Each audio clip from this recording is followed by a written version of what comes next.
Good morning everyone, welcome back to the channel. काफ़ी लोगों के डाउट्स थे कि यार अगर वहाँ पे ठंड है तो आपके घर में हीटिंग नहीं है, आप घर में जैकेट पहन के क्यों रहते हो। तो यार काफ़ी इनोसेंट सवाल लगा मुझे ये, और इसका मैं जवाब देना चाहता हूँ। तो डेफिनेटली यहाँ पे अभी क्या हुआ है कि इतनी ठंड नहीं हुई है कि घर की हीटिंग ऑन की जाए। हालांकि हमने घर की हीटिंग ऑन की हुई है, बट घर की हीटिंग ऑन करने से क्या होता है, घर में ना ड्राई एयर हो जाती है, जिसकी वजह से मुझे होती है इरिटेशन। कीचू का भी नाक बंद हो जाता है और सांस लेने में थोड़ी सी दिक्कत होती है। तो मैं प्रेफर ये करता हूँ कि घर की हीटिंग हम जब बिल्कुल एक्सट्रीम ठंड होती है, जब बाहर मतलब एकदम बर्फ़बारी हो रही हो, तो हम थोड़ा ज़्यादा पावर पे चलाते हैं। बट यूजुअली थोड़ा कम पे रखते हैं। मतलब अभी हमने 19-20 पे सेट की हुई है, 19 या 20 पे। ठीक है, तो वो काफ़ी गर्म हो जाता है उससे घर। दूसरी बात है कि जैकेट मैं इसलिए पहन के रखता हूँ क्योंकि एक extra layer is always good, क्योंकि कभी अचानक से मुझे बाहर जाना होता है। मैं इवन कमरे में बैठा हूँ अपने, तो मेरा जो कमरा है उसकी मैंने हीटिंग बंद की हुई है, क्योंकि वहाँ पे इक्विपमेंट है, उस कमरे में ऑलरेडी इतनी हीट होती है। तो ये रीज़न है। दिव्या निकल रही है काम के लिए। बाय। वो रूम है ना जो, उसको मैं एक जिसमें मेरा इक्विपमेंट है, उस रूम को मैं एक हद से ज़्यादा गर्म नहीं होने दे सकता, तो वो रूम मोस्टली ठंडा रहता है। ठीक है, बाकी घरों में मैंने ऑन की हुई है, बाकी रूम्स में, लेकिन मैं उस रूम में बैठ के काम करता हूँ, तो मैं हमेशा एक कोशिश करता हूँ कि एक लेयर जैकेट की पहन के रखूँ ताकि मैं बीमार ना पड़ जाऊँ। तो I hope this answers your question. बहुत सारे सवाल आप लोगों के और भी हैं, और मैं समझता हूँ कि आप बहुत सब लोग उसका जवाब चाहते हैं, बट यार that is not my story to tell basically. ठीक है, so that is the reason why उसके ऊपर हम कुछ बात नहीं कर रहे हैं। बाकी जो समझदार हैं वो ऑब्जर्व करके समझ ही जाएंगे। एनीवे, दिव्या जा रही है अब, बाय कर रही है। आज की तबीयत ख़राब है आज भी, तो ये घर पे हैं मेरे साथ। तबीयत ख़राब है, वो खांस के भी दिखा रहा है कि हाँ ख़राब है तबीयत। भी जब बचपन में ऐसे थे ना, छोटे थे, जब मैं कह रहा हूँ बचपन में छोटे थे, हम भी जब छोटे थे, तो जब कभी छुट्टी होती थी बिकॉज ऑफ बीमारी, तो हाँ हम कंफर्म करते थे कि हाँ हाँ बीमार हैं। ऐसा ना लगे मम्मी पापा को कि हम ठीक महसूस कर रहे हैं, नहीं तो स्कूल भेज देंगे। घर की सेटिंग अभी थोड़ी चेंज की है। ये बहुत टाइम से दिव्या को सजेस्ट कर रहा था कि ऐसे करते हैं, उसने उस दिन करके देखा, और ये मेरे को तो बहुत अच्छा लग रहा है इस तरह का सेटअप। इससे ना एक डिवीजन क्रिएट हो जाता है कि ये लिविंग रूम टाइप हो गया, ये डाइनिंग एरिया हो गया। और कीचू से पूछा फिर हमने, आपको कौन सी सेटिंग अच्छी लगी, तो बोला आई लाइक दिस, क्योंकि इससे ना क्या, टीवी को आप थोड़ा ज़्यादा डिस्टेंस पे रख सकते हो। टीवी का जो डिस्टेंस है ना, व्यूइंग डिस्टेंस, मैं यहाँ से भी देख सकता हूँ, खाना बनाते हुए भी देख सकता हूँ। और वो जो नीचे उसका कैबिनेट है, ऑब्वियसली वो हम चेंज करके इसको वॉल माउंट करेंगे बहुत जल्द, but not now, after some time. थोड़ा ब्यूटिफिकेशन अभी बाकी है। अब मुझे ऐसा लगता है कि जो पूरे रूम की लेंथ है ना, वो यूज़ हो पा रही है। Obviously we will need a 65 inch TV और like a 75 inch TV over there. For now this is fine. Green tea पीते हैं पहले तो, और दिन शुरू करते हैं।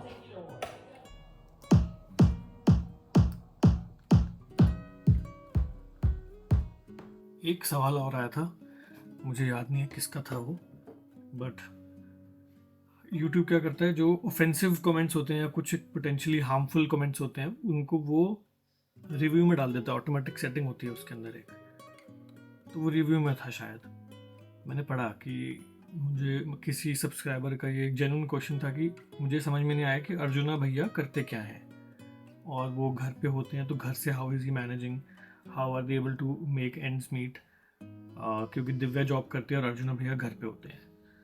तो आई थॉट कि एक वैलिड क्वेश्चन है, बहुत लोगों को ये डाउट होगा, क्योंकि पहली बात तो काफ़ी लोगों को इस फील्ड के बारे में पता नहीं है कि एक म्यूज़िक डायरेक्टर या फिर एक म्यूजिशियन किस हद तक पैसे कमा सकता है, इसका आइडिया नहीं है लोगों को, क्योंकि people have only seen the stories about the struggling aspect of it, जो कि एक बहुत ही हार्डकोर एस्पेक्ट है उसका। और आई नो कि almost 95% of the musicians don't make that much. By the grace of God luckily I am in the top 5%। उसका reason ये है वर्सेटैलिटी। उसका रीज़न ये है कि मैं सिर्फ एक किसी म्यूज़िक के अंदर भी बहुत सारी इंडस्ट्रीज़ हैं, फिल्म इंडस्ट्री हो गई, independent music industry, live music industry, ठीक है, फिर टीचिंग हो गया, उसके बाद आपका हो गया एडवर्टाइजिंग,